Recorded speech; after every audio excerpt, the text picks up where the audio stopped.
It's 2023 and here is an opportunity for you if you have type 2 diabetes. You've got a choice of three things to do. Number one, do nothing and suffer the consequences that comes with type 2 diabetes. The consequences are some very dangerous complications, such as diabetic neuropathy, retinopathy, so you go blind, and a whole host of other potential diseases. The second option is take medication. So your doctor might tell you to eat better, exercise more, and take medication. But what does that mean? The trouble is most people don't know what exercise better or eat better means. And so they become reliant on medication, which ultimately will only manage the symptoms, not get rid of the cause. In this video, we're going to be discussing 5 specific ways for you to not manage type 2 diabetes, but reverse it altogether. My name is Harun Rabbani. I am a health coach specializing in helping people reverse type 2 diabetes. So here are 5 things that have been working for me, my family, as well as my clients in reversing type 2 diabetes. Number 1, exercise. What do I mean by exercise? Now, if you've got type 2 diabetes, there's an 80% chance, approximately, that you are probably overweight and maybe immobile. So when I say exercise, I don't mean go and do the London Marathon or the New York Marathon or go to the gym and become a bodybuilder. No, if you've got type 2 diabetes, start moderately. And one of the best exercises you can do is walking. Doesn't matter how much you can walk in terms of distance, but if you can walk every single day, total time, 45 minutes, you are going to make a massive difference to your blood sugar control. How can you do that? Well, one thing is, which is something that I do regularly, which is as soon as you have a main meal, you go for a walk. That walk, make it 7.5 minutes, 8 minutes long in one direction, and then walk back home. What that will do is that will get your mitochondria to be working. Your heart has the highest numbers of mitochondria. These are your energy factories. And they're going to be taking up your fuel, your sugar, and burn them. What that means is as soon as you start walking, your sugar gets depleted. And so when your food gets digested, you don't have that big sugar burst or the sugar spike. As well as your heart working, you get your lungs working, your back, your arms, your legs, all of these are involved in when you go for a walk. Now, if it's raining, it's chucking it down with rain, use an umbrella, wear a raincoat. There's never such thing as bad weather, it's just the wrong clothing for the weather. Now, if you're really struggling because it's really pelting it down with, heavy 6-foot snow or something, then walk up and down the stairs. It really works. But you might want to do it for 5-10 minutes. How fast should you walk? Moderately. It's not about walking fast. It's just about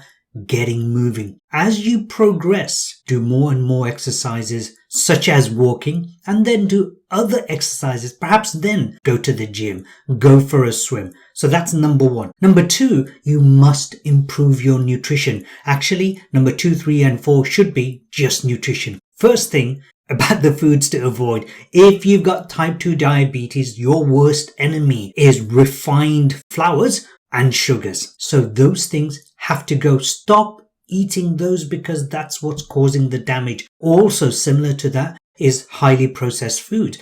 If it's got a label on explaining what ingredients are in the food, that means it's been processed. Eat as natural as possible. This is why plant-based nutrition is actually very useful for someone with type 2 diabetes. You don't have to become a vegan. If you want to, that's up to you. You might want to take supplementation if you become a vegan. Make sure your foods are diverse. They've got a whole range of colors. Red foods, yellow foods, green foods. You want to have fiber-rich foods and foods low on the GI index. You don't have to totally avoid rice and potatoes. Just bake them the day before or make them the day before. Put them in the fridge, 24 hours later, eat them because you will create something called soluble starch, which is great for your gut bacteria and has a lower GI index. Eat anti-inflammatory foods and spices that will bring inflammation down, and avoid inflammatory foods. Sugar is inflammatory, so is milk, and a lot of people are lactose intolerant. So avoid those kind of foods. Avoid dairy if you can. Do it for 3 months, do it for 6 months. Once you reverse type 2 diabetes, you can go back to eating some of the not so good foods. I'm talking about the cheeses, etc. Cheeses aren't so bad, but you can get back to later on. But first of all, let's get your diabetes gone. The third thing is to manage your stress.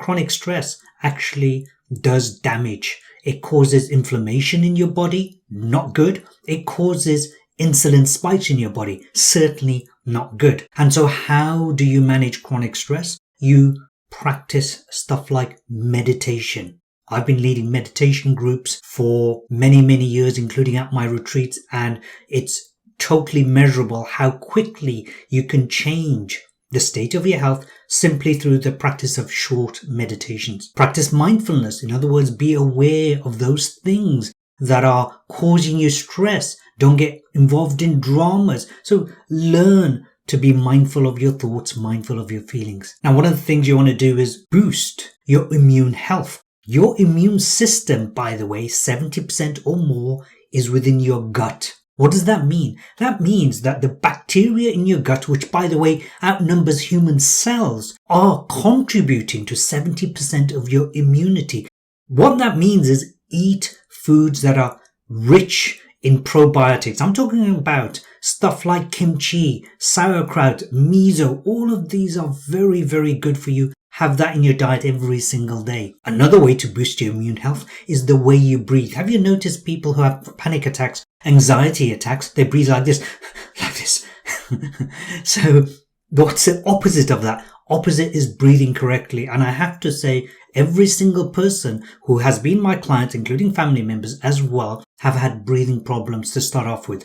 When we work on practicing breathing exercises, then what happens is they end up learning to calm their systems down, and it's easier for them to reverse type 2 diabetes. So there are 5 areas I've just covered, which includes exercise, nutrition, managing stress, boosting your immune health, and the 5th one actually is reduce your insulin spikes. What do I mean by that? Insulin resistance, which everyone talks about, that causes type 2 diabetes, is caused by excess insulin in your system. How do you create that? Every time you put food in your mouth, you are going to have a bit of an insulin spike. Some foods, the carbohydrate-rich foods, are going to give you bigger spikes. So what you want to do is reduce that hyperinsulinemia by reducing the time you eat.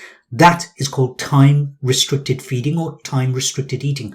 What that means also is that as you reduce that, that means you have a longer time where you do not put anything in your mouth except perhaps water, teas, coffees, no sugar, no milk. That's called intermittent fasting. And intermittent fasting has been shown and still is being experimented on to help reverse type 2 diabetes. Unfortunately, not enough science has been done in that area, but intermittent fasting has been happening for tens of thousands of years. Because our ancestors never used to snack between meals. They may have 1 or 2 meals a day, and that was it. Today, in modern society, we have our fridge freezers, we have our cupboards, and we pick all the time. And every time you eat, insulin spike, you're not giving your digestive system a break. You're not giving your kidneys, your liver, your pancreas a break. So if you've done intermittent fasting, please, please, please do that this year. If you've never done it before, then you're welcome to join my intermittent fasting challenge. It's a 21-day challenge where you get to practice intermittent fasting with my support and guidance. It's a free online course. You will keep on increasing the duration of your fast, reducing the time that you eat. The idea is by the end of 21 days, you have enough practice to go ahead and do it on your own. You know what? If you did full-on intermittent fasting for a few months, maybe 3 months, maybe 6 months, you may, I say may, because if you eat crap at the same time, it's not going to work. You may even have a great chance in reversing type 2 diabetes. The link is in the description. Feel free to join straight away. And then 2 bonus things you can do to help you reverse type 2 diabetes. So one of the issues with people with diabetes is they have a lot of excess fungus, molds, and yeast in their system. These are craving sugars, and they're sending signals to your brain that you should be eating sugar. So a lot of the times you're craving, it's not you, it's this fungus, yeast, and mold that really should not be there. And so one of the best ways to deal with them is through ozone therapy. So you can go and get ozone therapy at a clinic, and which is great if you can afford it regularly.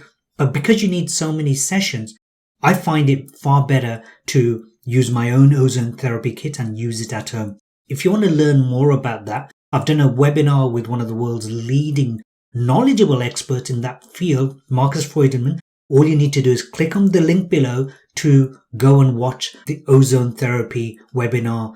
It's an on-demand webinar, so you can watch it straight away or in your own time. And finally, supplements. There are a number of supplements that are very useful for people with type 2 diabetes. In my own particular list, and this is not a medical advice, by the way, and none of this has been medical advice. It's just education and entertainment. And what I use is something called berberine. Berberine is a fabulous natural product that helps control blood sugar levels. So that's one of the supplements you want to take. And there's a range of other supplements you may wish to take. However, don't go buying supplements willy-nilly, because a lot of the times they're no good to you. They're useless. Buy it once you've had consultation with a good functional medicine doctor or practitioner or somebody else who specializes in nutrition. Because reality is most of the goodness that you need in your body comes from your food and comes from giving yourself a break from eating. If you found this video useful, well, you know what to do. Hit the like button and feel free to share. And finally, if you want to learn a lot more about intermittent fasting, you might want to watch this video.